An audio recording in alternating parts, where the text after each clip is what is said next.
Kalau tadi Fetri sempat untuk menemui rumah salah seorang mangsa yang terlibat dalam insiden tersebut. Jadi antara mereka yang bertanggungjawab untuk menyelamatkan nyawa pesakit-pesakit COVID-19 dan juga insiden-insiden tersebut adalah salah seorang doktor di HKL. Jadi alhamdulillah pada hari ini kita bersama dengan Dr. Alzamani Muhammad Idrus, pakar perunding perubatan kecemasan HKL. Assalamualaikum doktor. Waalaikumsalam. Waalaikumsalam. Okay. Ya, doktor, saya sempat juga untuk menjengah ke Facebook doktor. Sebelum ini pun saya ada terbaca juga doktor memang sukalah untuk berkongsikan tentang apa saja berita-berita tentang COVID-19, kemalangan dan sebagainya. Tetapi dalam titipan doktor baru-baru ini berkisahkan tentang insiden kemalangan LRT ini, insiden LRT ini. Jadi mungkin doktor boleh kongsikan bagaimanakah agaknya situasi untuk kita mengendalikan pesakit ataupun mangsa-mangsa yang terlibat dalam train tersebut, doktor. Terima kasih kerana menjemput saya dalam program ini. Bagi soalan tersebut, bagaimana kita menanganinya, pada waktu tersebut kita bernasib baik kerana kita berada dalam kedudukan di antara pertukaran shift kerja. Saya sedang mengambil alih shift kerja petang kerana saya masuk waktu malam. Jadi apabila kami mendapat berita bahawa terdapat kejadian pelanggaran LRT yang melibatkan ramai nyawa, kami dapat menahan mereka yang sudah habis shift untuk tinggal di hospital dan bersama-sama menyelesaikan setiap kes. Jadi ini menambah kapasiti kami dan semua turun padang dari peringkat yang tertinggi pengurusan hospital, Datuk Pengarah, ketua jabatan kami sehinggalah ke semua staf yang ada sama-sama menggembling tenaga. Jadi proses ini getir kerana kita perlu selesaikan setiap nyawa dari tempat kejadian ataupun ground zero dan dihantar ke hospital dan perlu diproses dalam keadaan kami masih bergelut dengan situasi pandemik COVID dengan pesakit-pesakit COVID di hospital. Walau bagaimanapun, alhamdulillah dengan kerjasama erat dan sokongan semua pihak, semua itu dapat kami tangani sehingga semuanya dapat diselesaikan pada malam tersebut. Ya, sebab betul lah apa yang doktor katakan, sebab ialah ada di antara petugas-petugas shift itu, shift patutnya dah habis kan shift mereka, tapi disebabkan ada kes yang masuk tu terpaksa mereka ni tidak boleh pulang awal dan juga mereka ni harus kekal tabah ya untuk menyelamatkan nyawa pesakit-pesakit tersebut ataupun bangsa-bangsa tersebut. Jadi doktor, adakah doktor rasa macam peristiwa untuk pertembungan LRT ini kali pertama berlaku kan, tapi mungkin doktor pernah untuk mengendalikan situasi sebegini rupa, mungkin ada kemalangan-kemalangan besar ke ataupun macam mana kesiapsiagaan petugas-petugas kesihatan yang ada di sana. Dan saya pasti sebelum ini pun pernah juga petugas kesihatan melakukan simulasi andai kata ada kes-kes sebegini rupa berlaku. Bagaimana doktor?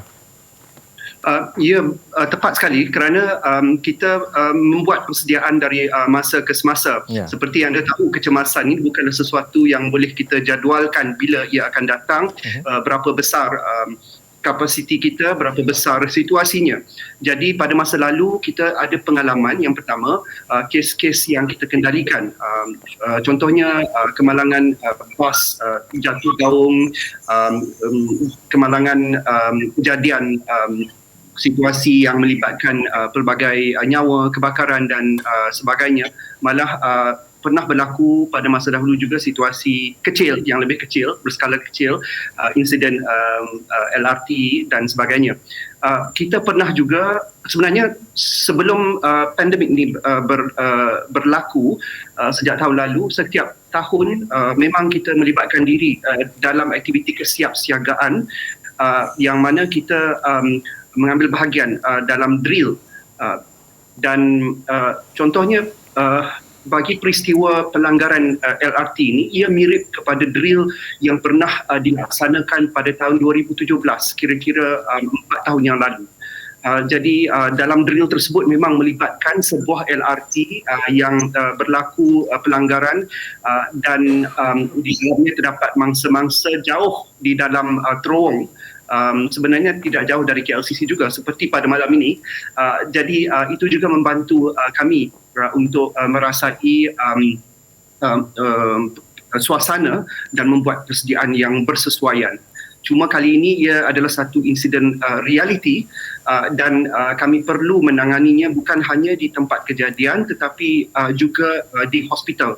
Kerana pesakit ini tidak habis ya. Dari tempat kejadian kita perlu satu sistem pre-hospital yang mantap yang dapat membawa semua pesakit dengan selamat dan cepat ke tempat yang betul, dan di hospital pula kita perlu membuat koordinasi bagi menangani semua pesakit mengikut ketenatan mereka supaya mereka ditangani dan kita dapat menyelamatkan sebanyak mungkin nyawa. Dan selepas itu pula tidak habis, kita perlu memastikan mereka yang perlu masuk ke ward dimasukkan, mereka yang boleh di-discharge dan dapat di-discharge sehinggalah selesai perawatan dari sama ada pembedahan ICU, ward dan akhirnya mereka boleh pulang ke rumah. Ya, itu sama ada rumah ataupun rumah mayat.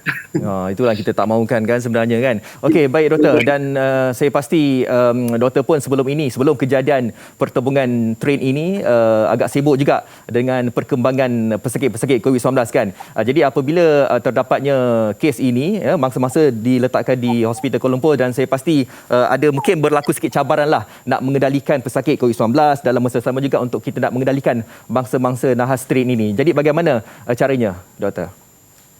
Ya, memang pada waktu bertugas setiap hari kita mengalami cabaran yang sangat besar kerana berlaku ledakan kes COVID-19 dan kita tahu kemarin sahaja sudah lebih 7,000 kes. Dan ini bukan data tipu ya, KKM tidak pernah menipu data, dan ini dapat kita saksikan ia selari dengan katil-katil hospital dan ICU yang penuh. Malah di jabatan saya di kecemasan, kami juga memang sudah ada pesakit COVID yang sedia berada di kecemasan pada malam kejadian. Jadi apa yang kita lakukan adalah untuk memastikan pesakit yang bukan dari insiden tersebut perawatannya tidak terganggu dan kita teruskan perawatan. Sejak berlakunya pandemik di seluruh negara, di setiap jabatan kecemasan, kita telah mengadakan reorganisasi struktur dan juga aliran perawatan pesakit, yang mana setiap jabatan kami dibahagikan ataupun diasingkan kepada zon kotor ataupun yang di mana ditempatkan pesakit-pesakit pandemik ini ataupun yang ada simptom respiratori, dan zon bersih yang mana kami tidak dapat lari dari merawat pesakit-pesakit bukan COVID tetapi sentiasa ada kecemasan setiap hari. Jadi apa yang berlaku pada malam tersebut, semua perawatan pesakit-pesakit COVID dan bukan dari kes insiden LRT ini berjalan terus tanpa henti. Cuma dengan kekuatan 2 kali ganda kerana kita berada di antara pertukaran shift, kita dapat meletakkan anggota perawatan di zon bersih dan menumpukan mereka yang datang ini masuk ke zon bersih yang kita besarkan juga di sekelilingnya untuk menempatkan pesakit ini. Jadi perawatan diberi secara berpasukan dan juga secara koordinasi, bukan hanya dari petugas di Jabatan Kecemasan tetapi juga daripada penglibatan petugas dari Jabatan Surgery, Neurosurgery, Anestesiologi, Radiologi, malahan kita menggunakan sehingga 20 pack darah pada malam tersebut, pusat darah negara dan sebagainya. Itulah, dan saya difahamkan seluruh petugas kesihatan stand down lebih kurang jam 2 pagi kan. Jadi masa yang agak panjang juga kat sana. Baik doktor, terima kasih diucapkan kepada doktor ya di atas masa yang diberikan. Jadi kita dekat sini pun Malaysia hari pun dah tahulah gambaran sebenar situasi untuk pengendalian masa-masa nahas LRT tersebut. Baik, terima kasih doktor. Sama-sama. Ya, Dr. Al-Zamani Muhammad Idrus, pakar perunding perubatan kecemasan Hospital Kuala Lumpur. Okey, jadi kepada anda semua yang mungkin ingin melihatlah posting ataupun segala apa yang ditulis oleh doktor tersebut, ini dia telah pun dipaparkan di sini. Anda boleh lihatlah antara insiden-insiden gambaran sebenar bagaimanakah agaknya frontliners, petugas baris hadapan ini yang bertanggungjawab sebenarnya bukan sahaja untuk mengendalikan mangsa-mangsa nahas ini tetapi untuk mengendalikan penyakit ataupun pesakit COVID-19 ini ya. Jadi kita harus respeklah dengan petugas-petugas kesihatan ini.